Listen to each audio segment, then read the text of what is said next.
شمالی ہند میں فتح خدا کو بہت زیادہ محنت ہو رہی ہے، ورنہ مشہور تعلیم مشہور تھی ہمارے بچپن میں جو یوپی کے بہار کے جو لوگ آتے حفاظ آتے قرآن سے ہی پڑھتے نہیں تھے، مشہور تعلیم تھی بالکل الحمدللہ ہی پڑھتے تھے. تو یہاں کے لوگ فتح خدا محنت سے سیکھے اور الحمدللہ علی تاج الدین صاحب، علی کریم اللہ حسینی صاحب اور ان سے پہلے کے لوگ یہاں پر اس فن کو زندہ رکھا. عزیزان گرامی، استاد محترم، یقیناً علماء کے بارے میں احادیث مبارکہ میں ہے موت العالم سلمت فی الاسلام، عالم کی موت اسلام میں دراڑ ہے.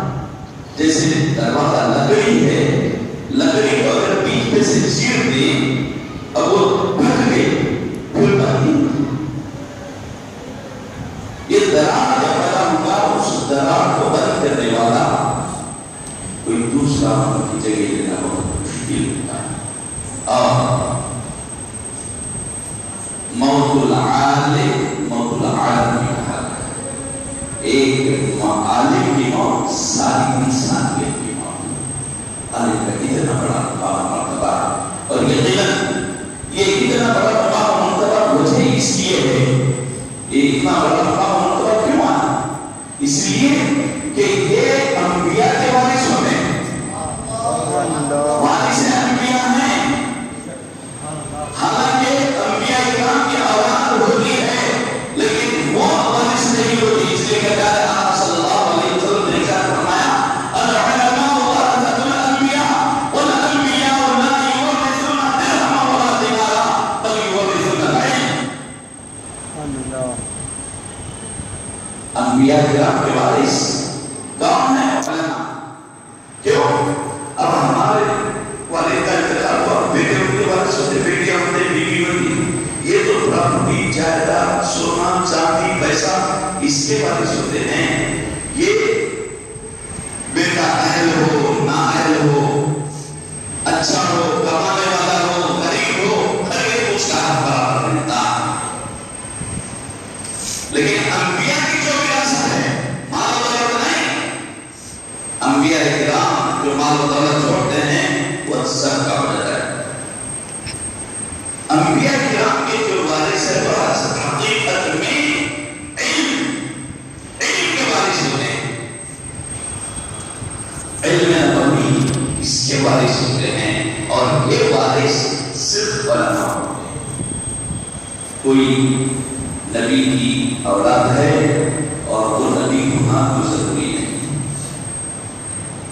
علماء ان کے جانشین، اور جب انبیاء کے جانشین ہیں تو اندازہ لگا لیجیے کہ ان کا جانشین کتنی مشکل سے پیدا ہوتا ہے، اتنا آسان نہیں. حضرت کرام مولانا عبدالرحیم قریشی صاحب یہ تعمیر ملت کے صدر تھے.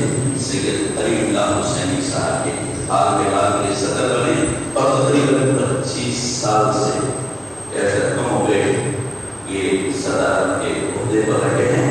اور یہ مسلم پرسنل لا بورڈ کے جنرل سیکرٹری، بلکہ ہم یہ کہہ سکتے ہیں کہ بابری مسجد کے دوبارہ تعمیر کے عالم بردار ہیں. انہوں نے اس تحریک کو حیدرآباد میں زندہ رکھا اور ہمیشہ کسی نہ کسی شکل میں یہ اس تحریک کو آگے بڑھاتے ہیں. اور بابری مسجد پر بہترین ریکارڈ کتاب کی شکل میں انہوں نے پہلے اردو میں تصنیف کی، اس کے بعد اس کا انگلش میں بھی ترجمہ ہوا. دونوں حضرات عمر کے اعتبار سے، تجربے کے اعتبار سے اور علم کے اعتبار سے یہ ہمارے بڑے بزرگوں میں شامل ہوتے ہیں. اللہ تعالیٰ ان کی نہ صرف مغفرت بلکہ ان کے درجات کو بلند فرمائے، جنت الفردوس میں ان کو جگہ عطا فرمائے اور ان کے طریقوں کو اپنا کر ہم لوگ آگے بڑھنے کی توفیق عطا فرمائے. اب رہا دو نوجوان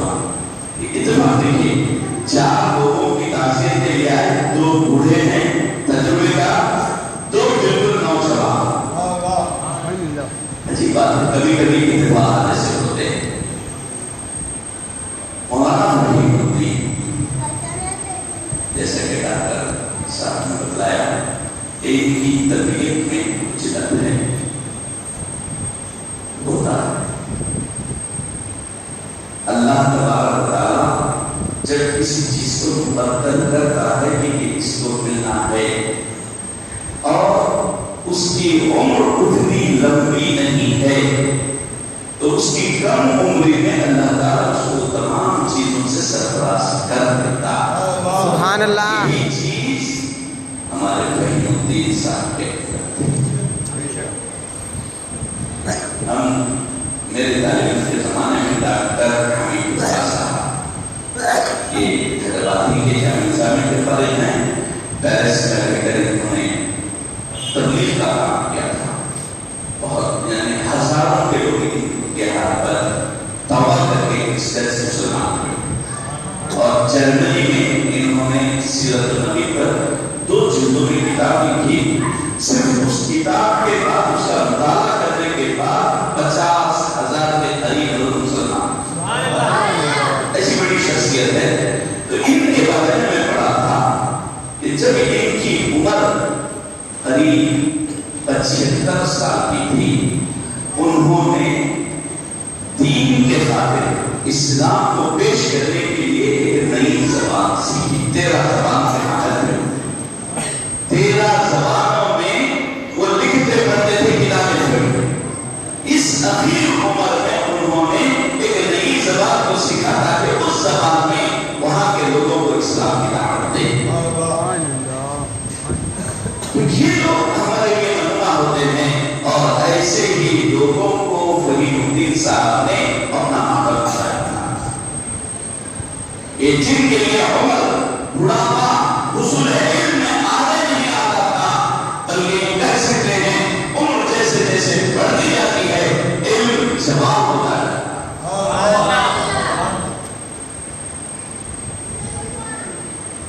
میرے استاد محترم مولانا ابو بکر ہاشمی صاحب کہتے تھے کہ فارسی جب ہندوستان سے گئی تو لوگوں کے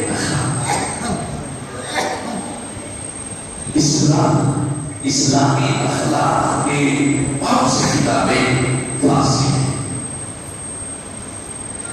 ڈاکٹر صاحب جو رحیم الدین صاحب کو جو گلستان اسلامی پڑھائے، وہ تقریباً 40 سال کا تجربہ انہوں نے چھوڑا۔ اخلاقیات کی بہترین کتاب ہے گلستان، اور اس سے نہ صرف عوام کو شیر سادی نے اخلاقی تعلیم دی ہے، بلکہ بڑے بڑے منسٹرز وزراء اور بادشاہوں کے لیے بھی اس میں ایسے دروش چھوڑے ہیں کہ عوام بھی ایک طالب علم کے لیے بھی اس میں رہنمائی ملتی ہے، ایک عام آدمی کے لیے ملتی ہے، استاد کے لیے، حتیٰ کہ بادشاہ بھی اس کو بادشاہ کیسے کرنا، جب وہ بادشاہ بن جائے تو رعایا کے ساتھ اس کے کیا حقوق ہوتے ہیں، رعایا کے ساتھ کیسے پیش آنا، یہ تمام چیزیں اس کتاب میں انہوں نے لکھا ہے۔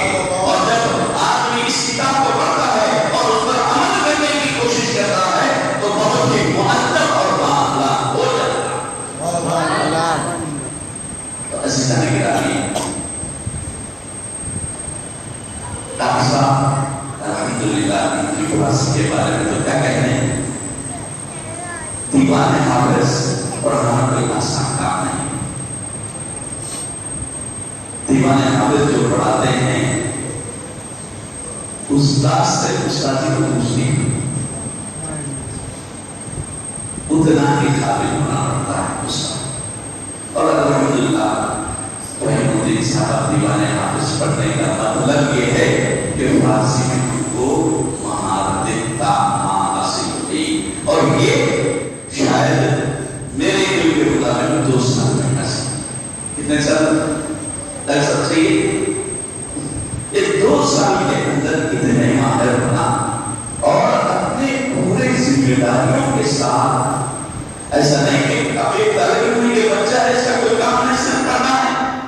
اور وہ شادی کر لی، بیوی بچے پھر والدہ، گھر کی ذمہ داری، گھر بھی کوئی ذاتی نہیں، کرایہ کا گھر. اور یہ اس بچے کو چونکہ میرا شادی کرے، میں جانتا ہوں اس کو بچپن سے، ابھی اس کو دانے کی موٹ بھی نہیں ہوتے تھے، اس وقت سے وہ میرا کرتا ہے. ہشتم جماعت سے میں نے ان کو دیکھا ہے خوددار اور خودداری کی زندگی انہوں نے گزار کر ہم لوگوں میں ایک نمونہ چھوڑ دیا کہ خودداری کس کو کہتے ہیں. اور آپ نے اگر خودداری کے ساتھ زندگی گزارنا چاہے تو کوئی مشکل نہیں ہے. ان کی زندگی میں بہت سے اتار چڑھاؤ آئے، حالات بدلے، اس کے باوجود علم دین میں وہ مشکلات یا وہ مسائل ان کو رکاوٹ کا ذریعہ نہیں بن سکے. اور یہ اسی وقت ہوتا ہے جبکہ آدمی کے اندر حصول علم کا ایسا جذبہ کوٹ کوٹ کر بھر دیا گیا ہو. اور وہ مثال ہے، نہ صرف طلباء کے لیے مثال ہے بلکہ نوجوانوں کے لیے بھی مثال ہے کہ نوجوانوں جب علم حاصل کریے، کمانے کی عمر ہو جائے تو ماں باپ کو تکلیف نہ ہو بلکہ ان کا سہارا بنو. تم سے جو ہو سکتا ہے کوشش کرو اور حاصل کرنے کی کوشش.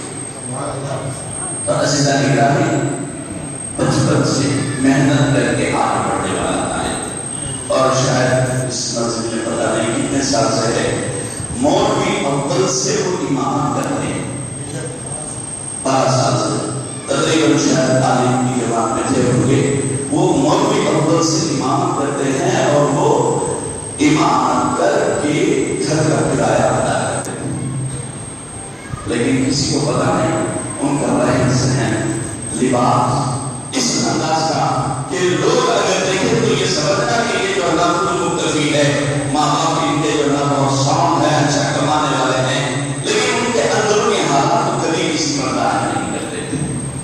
کیونکہ میرے بہت قریب تھے، میں ان کے حالات سے واقف تھا. اس لیے شاید یہ بات بتانے کی تھی نہیں تھی، پتہ نہیں، لیکن آپ کے سامنے اس لیے رکھ رہا ہوں کہ اندر آدمی اگر خدائی کا جذبہ رکھے تو اس کے لیے دنیاوی مسائل سامنے بلکہ وہ ان مسائل سے ٹکراتے ہوئے آگے نکل جائے گا، اس کے لیے رکاوٹ کا سبب نہیں بنے.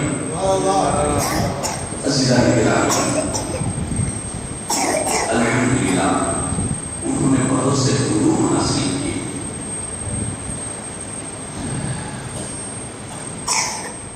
ایک واقعہ کا ساتھ رکھتا، اس سے ان کی عشق و محبت کا بھی اندازہ ہوتا ہے. ویسے الحمدللہ جیسے کہ ہمارے حافظ حسین نے بتایا، وہ جس مطابق ہم لوگ مرنے کے بعد لوگوں کی قدر کرتے ہیں. کچھ ایسے لوگ ہوتے ہیں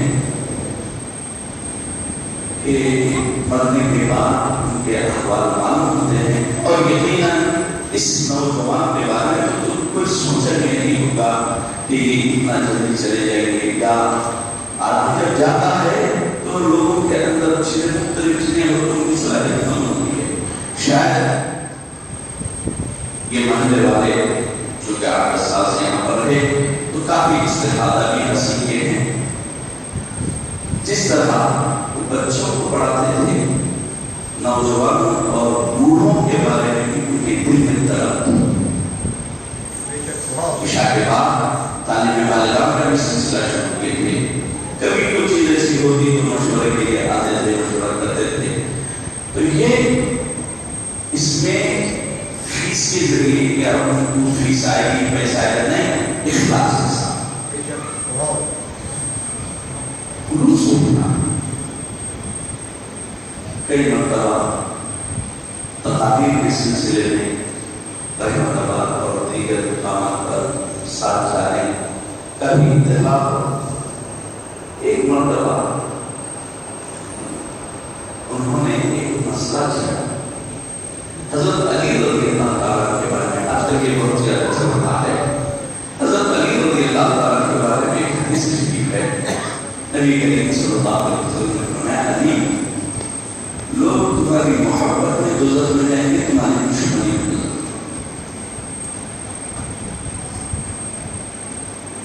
علی کی محبت تو مل جائے، حضرت علی سے دشمن گولی تو مل جائے. اب یہ طالب علم تھے، شاید فاضل کی جماعت میں تھے، اور 8 سال کا تو پہلے یہ اس کا مطلب کیا ہے؟ تو اس پر میں نے آپ کو بتلایا کہ یقیناً اس سے ایک بات یہ معلوم ہوتی ہے کہ رسول اللہ صلی اللہ علیہ وسلم غیب دان ہیں. علم غیب رسول اللہ صلی اللہ علیہ وسلم کو اللہ تعالیٰ نے دیا گیا ہے. سنت و جماعت کا عقیدہ کہ حضور صلی اللہ علیہ وسلم نے آپ کے بعد 40-50 سال بعد ہونے والے چیزوں کو بتلا دیا. اور یہ حضرت علی کی محبت میں دوزخ میں جانا ہے کیا وہ سمجھ نہیں آتے. اہل بیت کی محبت جو ایمان کا جزء ایمان ہے، اہل بیت سے محبت کرنے کا حکم اللہ نے قرآن میں دیا.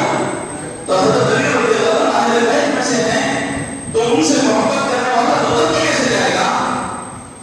یہ بات سمجھ آ سکتی ہے کہ ان سے دشمنی کرنے والا دوزخ میں جائے گا، ان سے دوستی کرنے والا کیسے جائے گا؟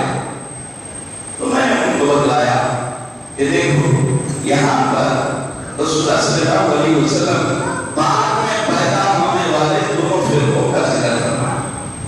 حضرت علی کی محبت میں جو غلو کیا شیعہ فرقہ، ان کی محبت میں غلو کرتے ہوئے دوسرے صحابہ کو گالیاں دیتا ہے.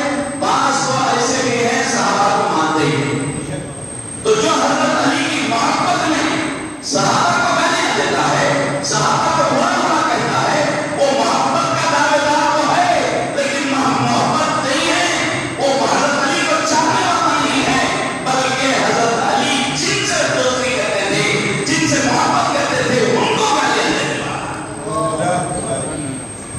یہ شیعہ جو شہر کو حضرت صدیق اکبر کو برا بھلا کہتے ہیں اور حضرت علی رضی اللہ عنہ کے ہاتھ پر بیعت کیے، تو یہ علی کی محبت میں دوسروں کو برا بھلا کہہ کے یہ دوزخی بن گئے.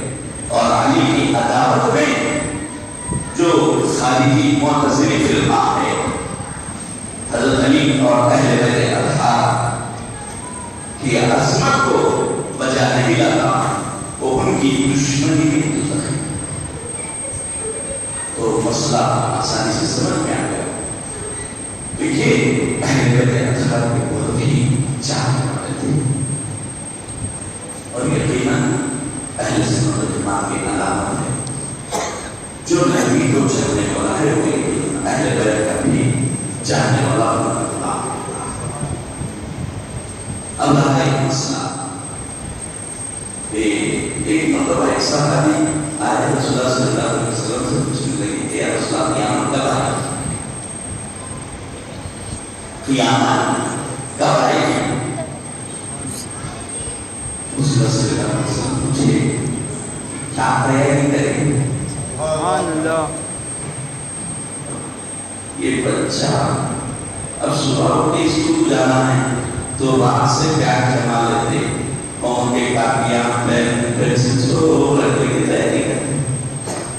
دلی جانا ہے، بامبے جانا ہے، 2 دن پہلے سے تیاری ہوتی ہے، اور اہم چیزیں رکھ لینا بھائی وہاں پر. اب دلی کے تو سردی ہے، سوکر رکھ لینا، پیتھالے دستانے یہ سب ہونا چاہیے.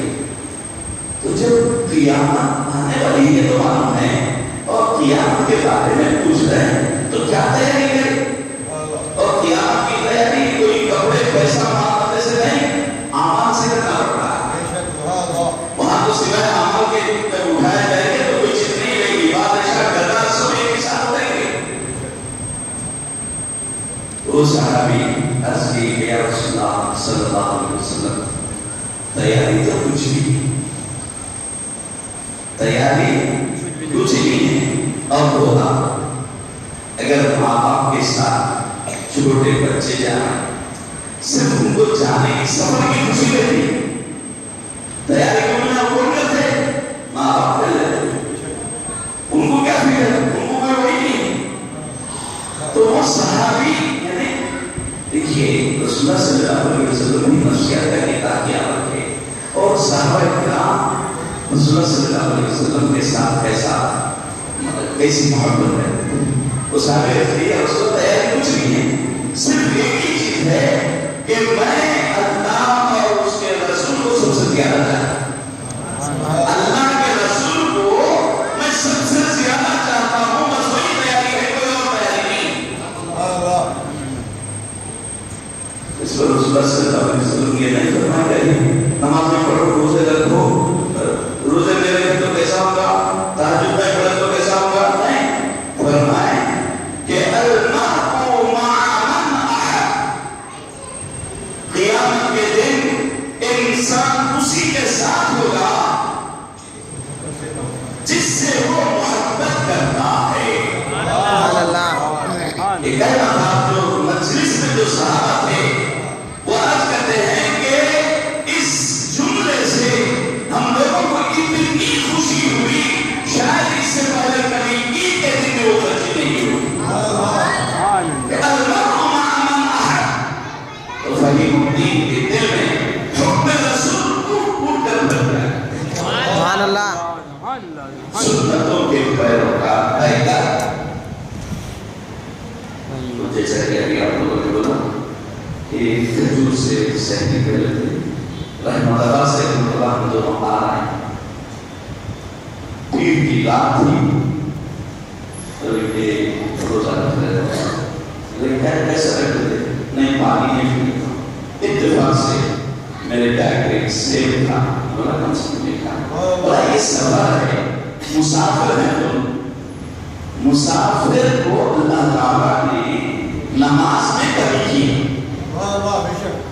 4 رکعت کی جگہ 2 رکعت، سنت معاف۔